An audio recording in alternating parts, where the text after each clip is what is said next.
Allahumma sholli ala Muhammad wa ala ali Muhammad. Pemirsa Khilafah News yang dirahmati Allah, alhamdulillah kita berjumpa kembali dengan program kesayangan kita, yakni Kabar Petang. Kita akan membahas tema-tema terkini dengan narasumber yang terpercaya, tentunya dari sudut pandang Islam. Inilah Kabar Petang selengkapnya.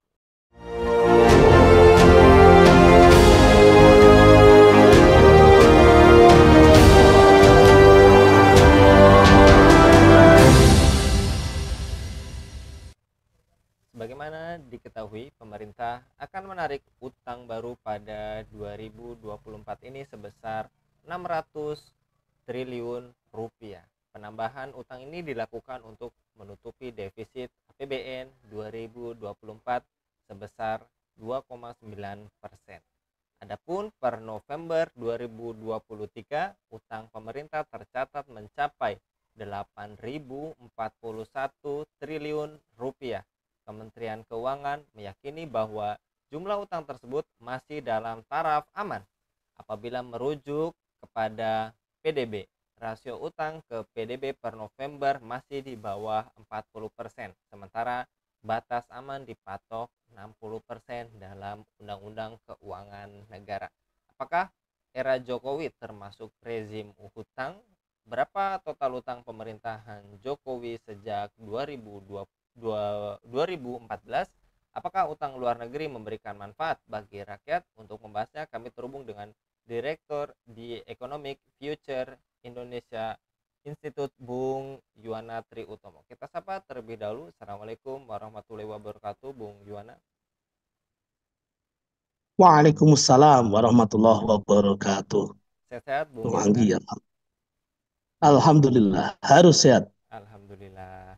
Dan kali ini rencana pemerintah yang katanya sehat tapi sebetulnya tidak sehat gitu ya, Bung Yuwana, akan menambah utang baru sebanyak 600 triliun di tahun ini, katanya juga menutupi APBN yang 2,9% defisitnya. Dan apa kebijakan utang pemerintah terkategori aman menurut Anda, Bung Yuwana? Ya, terima kasih Bung Anggi. Raditu billahi robba wa bil islami dina wa bi Muhammadin nabiyya wa rasulah. Rabbi zidni alma wa lusuna fahma, Rabbi syrah li sadri wa yassir li amri wahlul 'uqdatam min lisani yafqahu qawli. Jadi begini Bung Anggi, kalau kita simak progres utang pemerintah rezim Jokowi ini sejak periode pertama menjabat tahun 2014 sampai awal tahun 2024 ini sudah membengkak sebesar 5.431,21 triliun rupiah.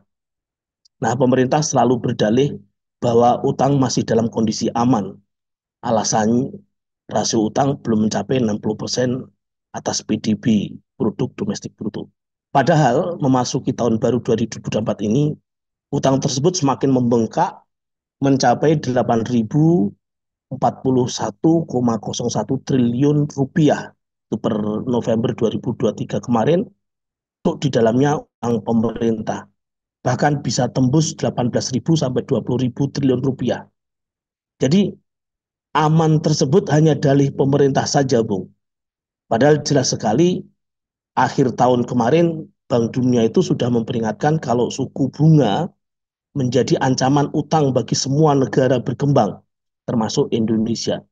Jadi bukan aman, melainkan ancaman, Bung, gitu. Jadi tuh, bahkan menurut perkiraan ekonom Indef, pertumbuhan ekonomi RI hanya berada di level 4,8% saja. Lah begitu kok berencana mau nambah utang 600 triliun lagi, menurut saya ini ini ancaman betul sebetulnya. Jadi bukan bukan program pembangunan untuk masyarakat, tapi hobi hutang gitu. Jadi rezim pemerintah sekarang ini menurut saya adalah dia hobinya hobi hutang begitu, Bung Anggi. Ya, juga selaras gitu ya, Bung Yuwana. Sudah hobi hutang, hobi berbohong juga gitu ya, Bung Yuwana. Dan juga hutang selama ini yang ditarik pemerintah tentunya hutang ribawi, karena juga diketahui bersama setiap tahun 1.000 triliun itu cicilan hutang ditambah bunganya gitu ya. Dan juga berhutang untuk mengelola negaranya, seperti ada juga berkilah katanya bahwa semua negara di dunia termasuk dunia Islam juga berhutang untuk mengelola negaranya seperti Saudi, Uni Emirat Arab, Qatar, Tunisia, Maroko, Pakistan, Afghanistan, dan Kazakhstan. Utang katanya bukanlah stigma. Apakah utang luar negeri termasuk utang tersembunyi dari asing bisa merusak eksistensi negeri ini, Bung Yona? Astagfirullahaladzim. Ini kan itu kan statementnya Ibu Menteri Keuangan kan, Bu Sri Mulyani. Jadi apa beliau ini lupa kalau utang luar negeri itu adalah riba dan riba itu hukumnya haram. Jelas sekali Allah sudah berfirman, alladzina ya'kuluna riba la yaqumuna illa kama yaqumul ladzi yatakhabbathu syaitanu minal mas. Dzalika bi annahum qalu innamal bai'u mislur riba wa halallahu al-bai'a wa harrama riba. Allah telah menghalalkan jual beli dan mengharamkan riba. Ini jelas sekali. Bahkan sebelum ayat itu turun, Allah juga berfirman, ya ayyuhallazina amanu la ta'kulur riba adhafan mudha'afa. Wahai orang-orang yang beriman, janganlah kalian memakan riba dengan berlipat ganda. Bahkan Allah menegaskan keharaman riba ini secara total melalui eh, firman Allah ayat Quran surah Al-Baqarah 278, ya ayyuhallazina amanu taqullaha wa dharu ma baqiya minar riba in kuntum mu'minin. Wahai orang-orang yang beriman, bertakwalah kalian kepada Allah dan tinggalkanlah sisa-sisa riba jika kalian adalah kaum mukmin. Melalui ayat ini, Bung Anggi, juga ayat sebelumnya, praktek utang piutang yang mengandung riba itu jelas haram. Ibnu Qudamah rahimahullah berkata, setiap utang yang dipersyaratkan ada tambahan adalah haram. Hal ini tanpa dipersilihkan oleh para ulama. Nah, jadi statement Ibu Menteri Keuangan ini sama sekali tidak benar, Bung. Tidak ada dasarnya. Alasan bahwa Saudi, Uni Emirat Arab, Qatar, Tunisia, Maroko, Pakistan, Afghanistan, dan sebagainya dalam mengelola negaranya menggunakan utang itu merupakan bentuk alasan yang mengada-ada saja. Ini bahaya sekali. Padahal sangat jelas utang itu adalah riba, bukan sekedar pinjam meminjam seperti seseorang pinjam barang. Misalnya pinjam sepeda terus dikembalikan dalam bentuk yang sama sama sepeda gitu. Kan tidak begitu. Ini bentuknya uang. Jadi ketika pemerintah meminjam ke luar negeri bentuk uang ini kan pasti uang itu memiliki nilai tukar yang mengambang bebas. Aneh sekali. Jadi gara-gara hanya pengen mendapat dukungan masyarakat Indonesia yang mayoritas muslim, terus kemudian menyatakan utang ini bukan riba, melainkan pinjam meminjam, itu kan sangat konyol, membodohi masyarakat yang mayoritas muslim ini. Masa utang luar ribanya. Astagfirullahaladzim. Kok bisa-bisanya gitu loh. Ya, baik, Bung Yuwana, Iya, dan begitu. juga Oh, nilai utang RI juga tadi Bung Yuwana sampaikan naik 5.000 triliun sejak Jokowi menjabat sebagai presiden, dan katanya juga pada Pilpres 2014 beliau berjanji akan menyetop utang luar negeri dan berjanji akan mandiri dalam semua bentuk pembangunan dengan cara melakukan efisiensi APBN. Apakah kali ini Jokowi ingkar janji, Bung Yohana? Masya Allah, Bu Agi. Jadi kalau kita melihat gaya kepemimpinan Pak Jokowi ini, rekam jejaknya bisa kita cermati bersama, Bu. Jejak digitalnya itu masih terdokumentasi secara rapih ya. Misalnya dia berjanji Indonesia akan mandiri dalam semua bentuk pembangunan dengan melakukan efisiensi APBN. Tapi kenyataannya justru sejarah rezim ini yang paling banyak utang. Kenaikannya lebih dari 3 kali lipat dibanding dengan awal berkuasa tahun 2014 yang lalu.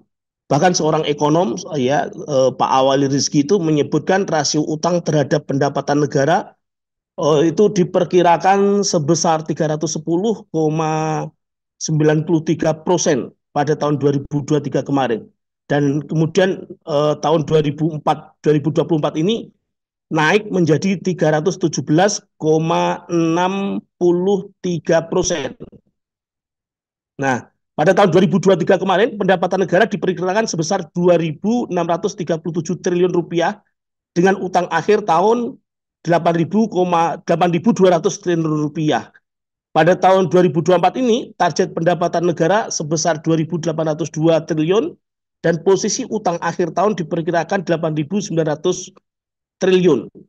Rasio tersebut, menurut Pak Awil Rizki, telah jauh melampaui rekomendasi IMF dan IDR untuk kondisi yang bisa dikatakan aman. Jadi ini sudah tidak lagi aman, sangat-sangat menjadi ancaman begitu. Bunga utang alias riba yang harus dibayar oleh pemerintah juga mencekik. Bunga utang yang harus dibayar negeri ini berjumlah 437,4 triliun pada tahun 2023 dan 497,32 triliun pada tahun 2024 nanti.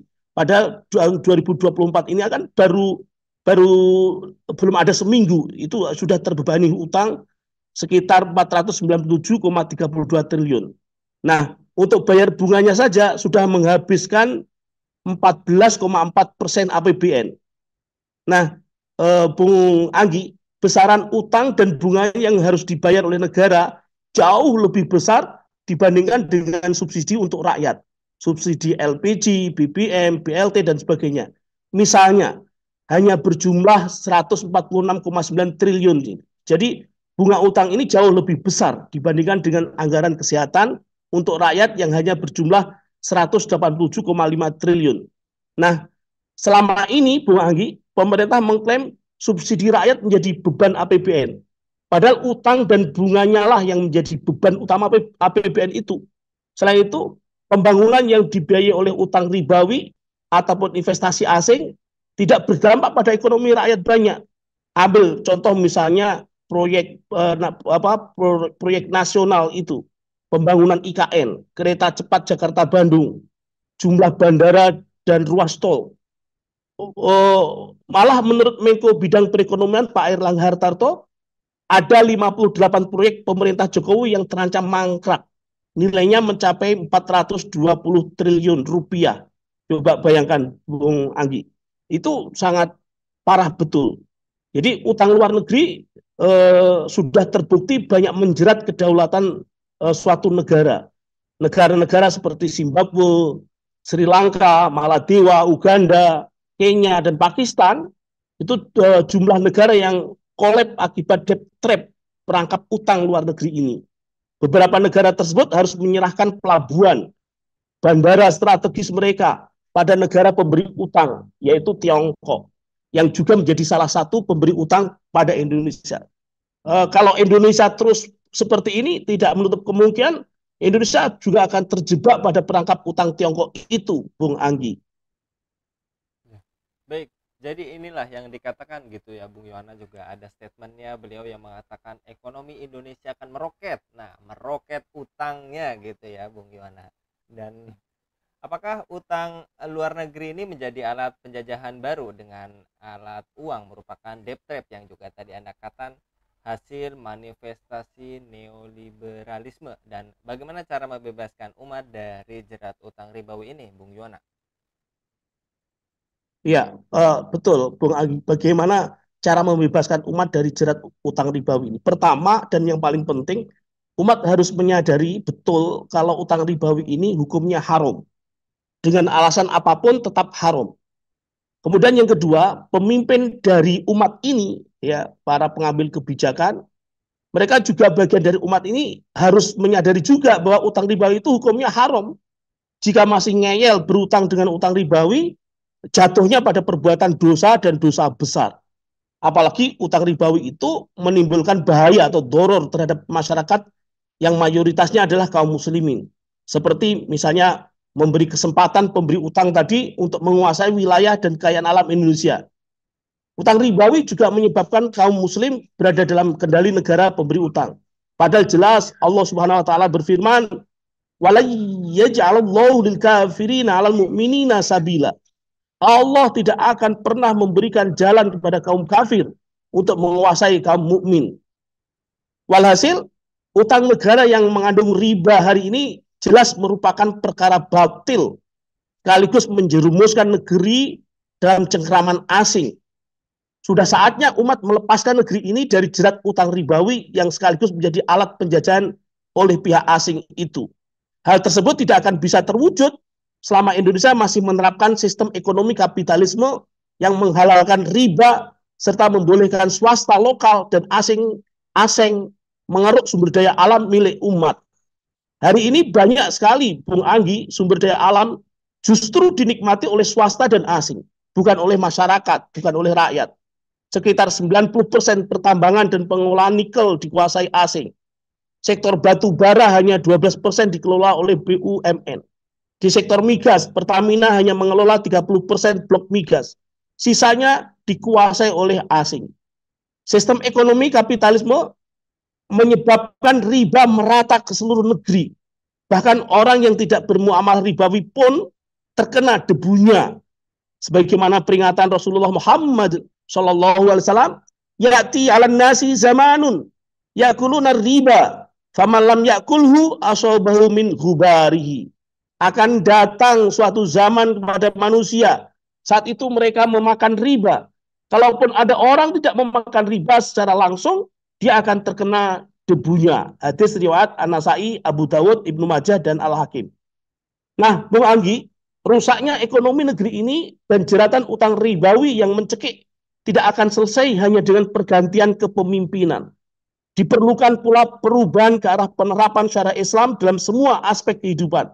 Artinya, cengkraman utang ribawi itu baru bisa dilepaskan jika umat kembali menerapkan syariat Islam secara kafah dalam institusi khilafah, bukan dalam sistem demokrasi dan kapitalisme sebagaimana saat ini. Siapapun pemimpinnya, jika tidak menerapkan syariat Islam, selamanya akan terjerat dalam utang ribawi yang jelas haram dan telah terbukti menyengsarakan. Itu karena itulah ini momentumnya Bung Anggi untuk perubahan, ganti rezim, ganti sistem. Begitu, Bung Anggi. Baik, jadi bukan hanya slogan perubahan gitu ya, Bung Yuwana, ataupun perubahan pemimpinnya saja, tapi memang harus perubahan menyeluruh, bukan hanya ganti orang, tapi juga ganti sistem gitu ya, Bung Yuwana. Jazakallah sekali Ya, lagi Bung Yuwana untuk kesempatannya pada kabar petang kali ini. Mudah-mudahan Bung Yuwana dalam lindungan Allah SWT dalam setiap amin, aktivitas. amin. Demikian pemirsa Hilafah News yang dirahmati Allah, jangan lupa untuk subscribe, like, dan share sebanyak-banyaknya. Semoga menjadi amal kebaikan bagi kita semua di dunia dan di akhirat nanti. Saya Anggi Suhara undur diri. Wassalamualaikum warahmatullahi wabarakatuh.